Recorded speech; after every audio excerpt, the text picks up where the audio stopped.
আমার একদম তারাই কি জানে মারবো।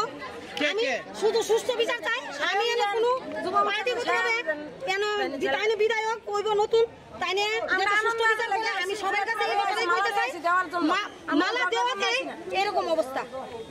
কতজন আহত হয়েছে এই ঘটনায়? কেন প্রায় 8 থেকে 9 জন, একজন মাথা ফাটিয়ে গেছে, একজনের এদিকে মনে হইতেছে লোহা জাতীয় জিনিস দিয়ে সে আঘাত করছে, হেলমেট দিয়ে বাইরে, একদম হেলমেট দিয়ে বাইরে। একজন অবস্থা খুব কাইল অবস্থা, অন্যরকম অবস্থা হেরে নিয়ে যাওয়া হইতেছে। ওখানে কি নিয়ে ঘটনাটা কি নিয়ে আমরা কিছু বলতে পারি না। আমরা তো এসছি বিধায়ককে ফুলের তোড়া দেওয়ার জন্য।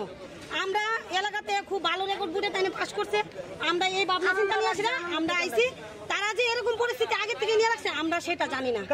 কারা নিয়ে রেখেছে? এই তো ইয়ং বয়সের যুব মোর্চার ছেলেরাইতে হবে। তাদের নাম জানেন কি? না, নাম জানি না, কিন্তু তারা সবাই আসছিল এখানে। যারা ভিডিও করতেছেন আপনারা এই চোটটা যে দিছে এই ভিডিওর মধ্যেই আছে, আপনারা ফুটেজ চেক করলে পেয়ে যাবেন।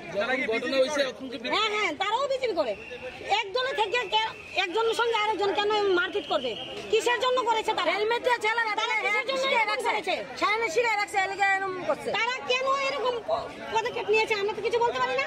কি নাম দিদি? আমার নাম বুলটি দাস। আপনি বিজেপি করেন? হ্যাঁ। কোন এলাকা? সাত রামনগর বর্ডার গুলছে। যারা মেরেছে তাদেরকে চেনেন? না, মোটামুটি সবাই তো এখানে, ওদের কর্মীরা তো সবাই চিনে। বা আপনারা যে ছবি তুলেছেন ছবির মাধ্যমে তো আছে পিটাপিটি। ঘটনাস্থলে তো পুলিশ ছিল, পুলিশের সামনে কি এরকম? পুলিশ হয়ে তো বিধায়কের সামনে আইনে যে একজন বিধায়ক বিধায়কের সামনে মারধর করতেছে।